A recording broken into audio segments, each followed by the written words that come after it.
Čo vlastne znamená moment, keď sa prezidenti Ruska a Číny začnú otvorene rozprávať o návrate zákona džungle vo svetovej politike? A prečo práve teraz obe krajiny zdôrazňujú potrebu ešte tesnejšej strategickej spolupráce? V Pekingu sa totiž odohralo stretnutie, ktoré viacerí analytici nepovažujú len za bežné diplomatické rokovanie, ale za ďalší signál meniaceho sa globálneho rozloženia síl. Ruský prezident Vladimír Putin a čínsky líder Xi Jinping podpísali spoločné vyhlásenie, v ktorom kritizujú hegemóniu, politiku nátlaku a varujú pred rastúcou nestabilitou vo svete.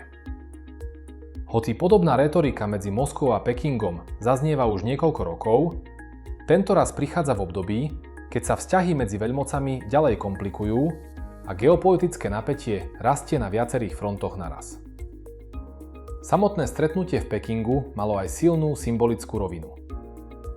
Putin prišiel do Číny len krátko po návšteve amerického prezidenta Donalda Trumpa, ktorý podľa dostupných informácií absolvoval rokovania s čínskym vedením prvýkrát po dlhšom období. Niektorí komentátori preto vnímajú načasovanie Putinovej návštevy ako súčasť širšieho diplomatického balansovania Pekingu medzi vzťahmi s Washingtonom a strategickým partnerstvom s Moskvou.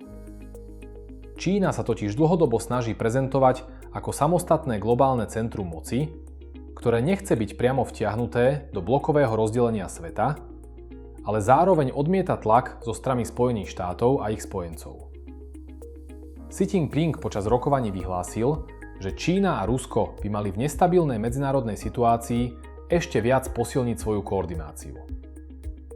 Putin zase označil vzťahy medzi oboma krajinami za jeden z hlavných stabilizačných faktorov svetovej politiky. Zaujímavé pritom je, že Moskva aj Peking používajú podobný jazyk už dlhšie. Často hovoria o multipolárnom svete, odmietaní dominancie jednej veľmoci a potrebe nového medzinárodného usporiadania.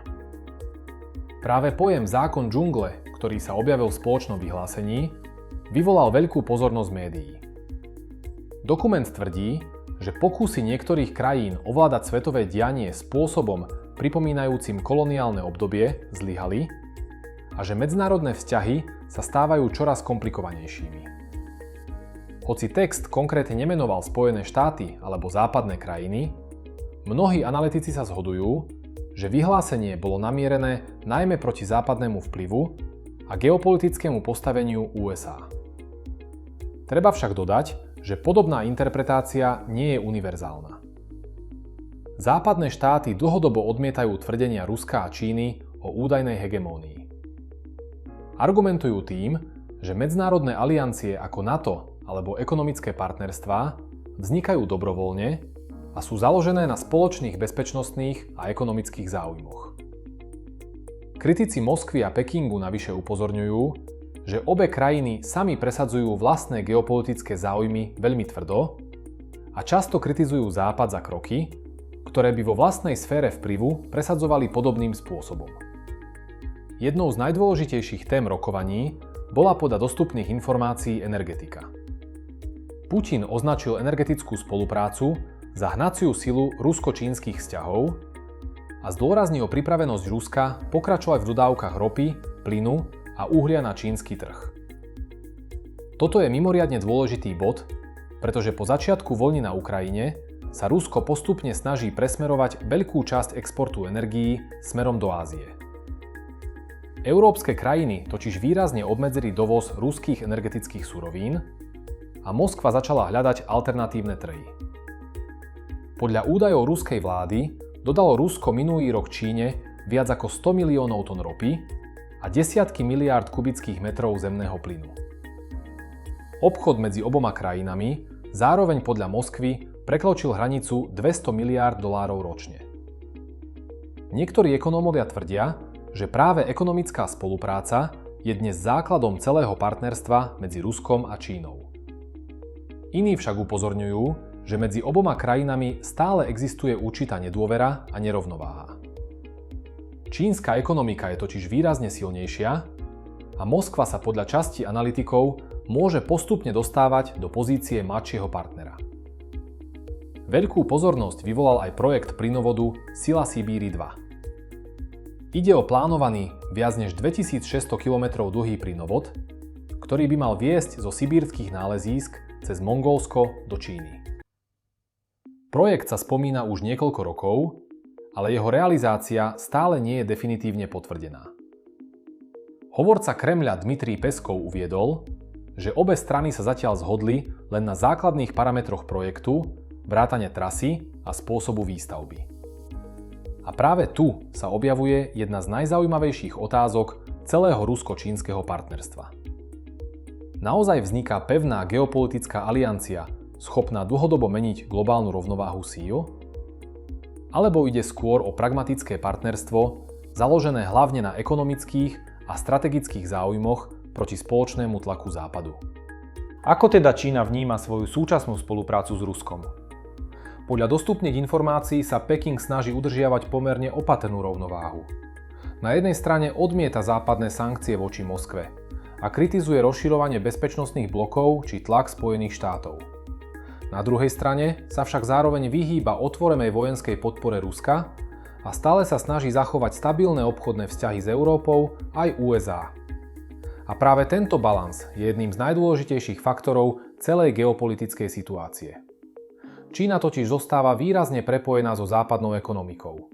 Európska únia aj Spojené štáty patria medzi jej najväčších obchodných partnerov a čínske vedenie si podľa mnohých analytikov dobre uvedomuje, že príliš úzka identifikácia s Moskvou by mohla znamenať ďalšie ekonomické napätie alebo technologické obmedzenia. Preto Peking často používa veľmi opatrný diplomatický jazyk.